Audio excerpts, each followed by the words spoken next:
Welcome to Clinicians Roundtable on ReachMD. Here's your host, Dr. Matt Birnholz. As healthcare professionals, we're constantly offering our patients well-informed advice on how to prevent illness and lead healthier lives. From eating better to exercising more to sleeping on set schedules. And do we do any of these things ourselves? Of course not. So that's why today's show is going to focus entirely on ways to help us practice what we preach with a clinician who does just that and then some. This is ReachMD, and I'm Dr. Matt Birnholz. Joining me is Dr. Mimi Secor, nurse practitioner, women's health expert, national speaker, fitness guru, and all-around role model for improving health and wellness at any age. Dr. Secor, or should I say Mimi, welcome to the program. Thank you very much, Dr. Matt Birnholz, better known as Matt. Great to have you with us. So let's dive right in with the tough question on the table. Why are we, scholars of health and wellness that we are, so bad at following our own advice? Well, I think, Matt, the main problem is that we kind of take an oath to be everything to everyone at all times under all circumstances as clinicians, and we just feel this compulsion to take phone calls, to follow up on labs, to keep up on our EMR, to see the next patient waiting in the waiting room. We have a great responsibility and obligation, and we follow through on it. So kind of meeting our own needs comes last after we've met everybody else's needs. And since it's just a stress-packed lifestyle we live, often we don't have any time left for ourselves. Right. And what kind of excuses do you normally come across in the health sector for us failing to eat better, to reduce stress, move more, and so on and so on? Well, I've heard them all, and I hear them over and over and over. I speak to groups pretty much every single week. The overwhelming excuse is time.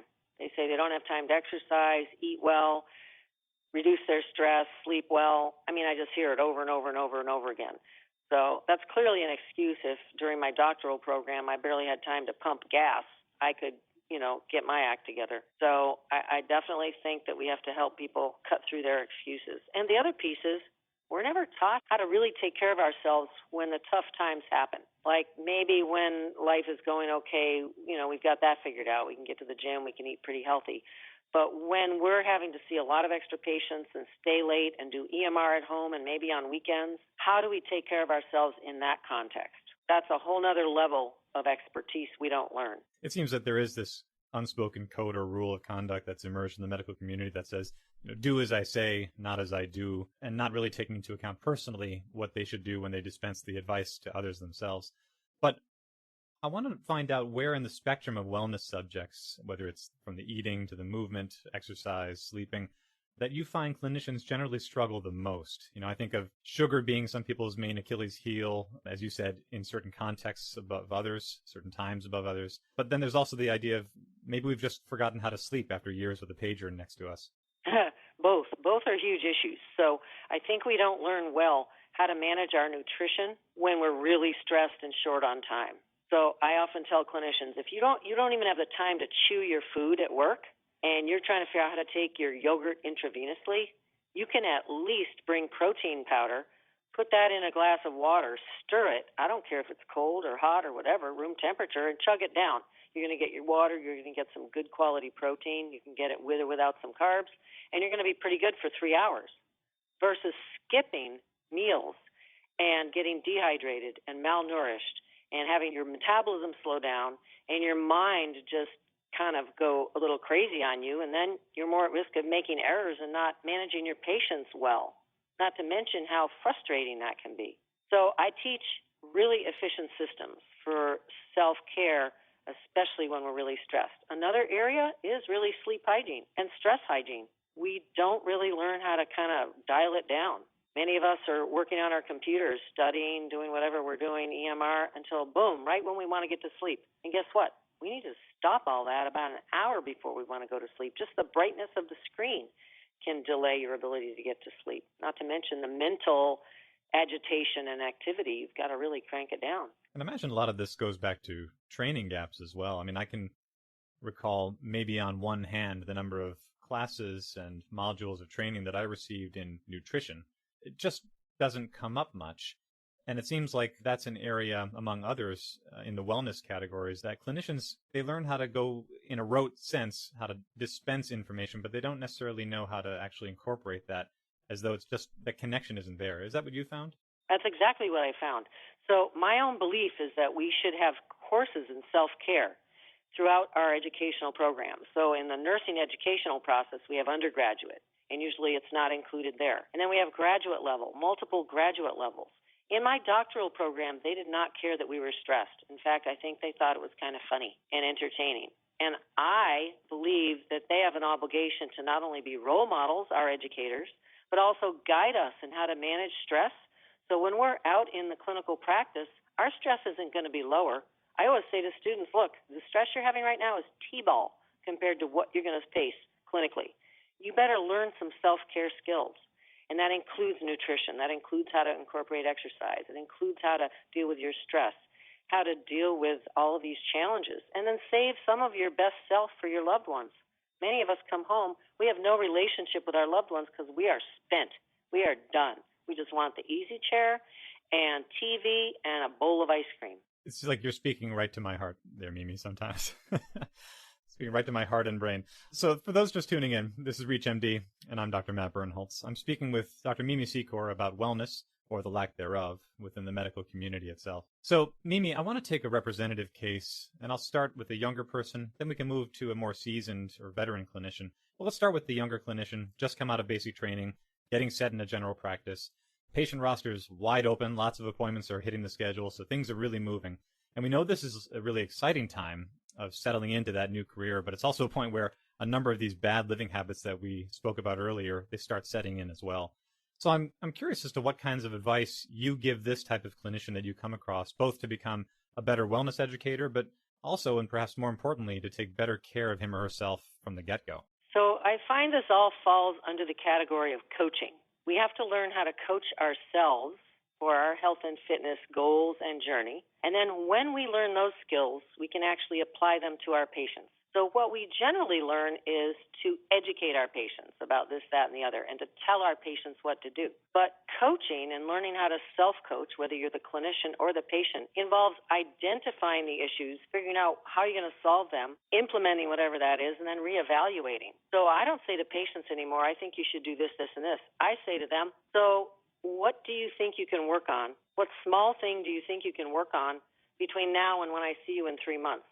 And what are we going to do to set up a support and accountability system to help you reach that particular mini goal? That's totally different than the way I would have approached it through most of my career. I used to just vomit information at my patients, and you could see them glaze over. What I love about that is that it sounds like the kind of question that one could ask their patients and ask oneself, and they're equally empowering. Equally. So the great news about learning how to coach yourself is then you are much more effective with your patients, much more. And that's part of the problem with being a disconnect in not walking your talk. You don't know what's involved really in changing because we're not usually in this process of perpetual change through our lives. We have most of our change through our initial educational program. Then we kind of settle into routine. We don't keep ramping up challenge after challenge, which requires change and change and change.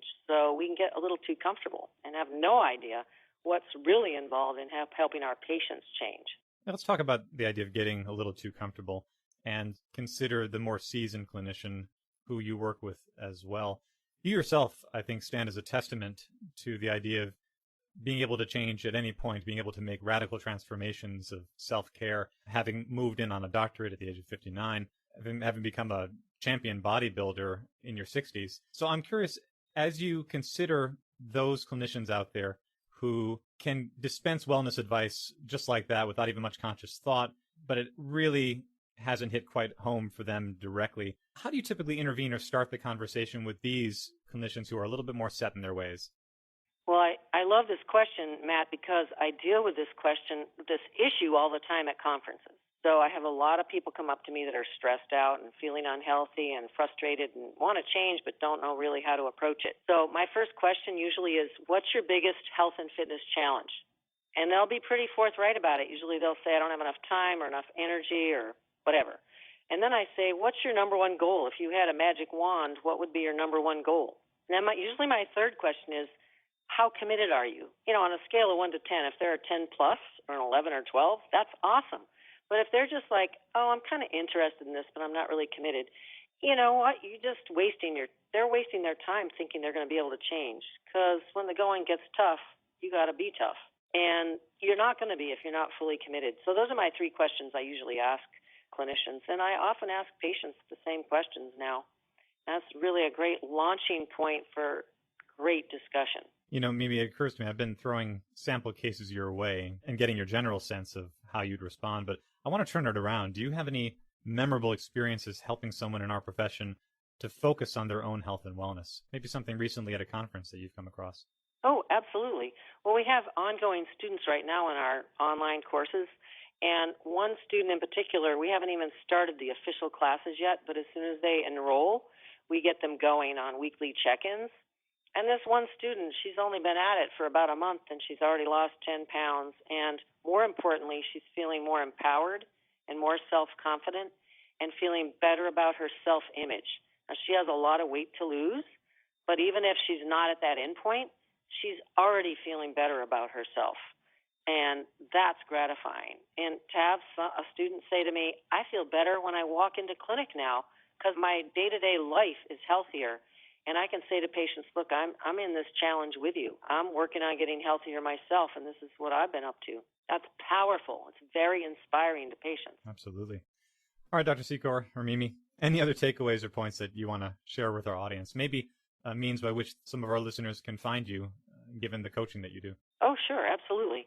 Well, first of all, I'm real proud of my new app. You can text Dr. Mimi, DRMIMI, to 36260. So you don't go to the App Store. You just go like you're texting a friend. And it's not case sensitive. You don't need punctuation. It's just Dr. Mimi to 36260. Or you can like me on Facebook. You can go to my website, mimisecor.com. Most importantly, I think people need to remember that it's never too late to change your life. And inevitable decline of aging, I believe, is not inevitable. There are certain things that can happen to us, but we can prevent a lot of what happens to us through lifestyle changes. And that's going to help our patients. I believe that's the most powerful medicine we can offer our patients, is being an inspiring role model. Those are words to live by, Mimi. Absolutely. Wonderful. And I think it's safe to say that leading by example is sort of a strength area for you in every sense of the word. Apologies for the pun. But while we're on that track, I might as well add in that you've clearly done a lot of heavy lifting to get to where you are now, both figuratively and literally. So it's been great having you on the program to help us all get back on track, because clearly starting right here with yours truly, it's sorely needed advice in my case. So thank you for joining us. We're all a work in progress. Thank you, Dr. Matt Birnholz. It was a great honor and pleasure to be here with you today. This is Clinicians Roundtable on ReachMD. To access other episodes of this series, visit ReachMD.com, where you can be part of the knowledge.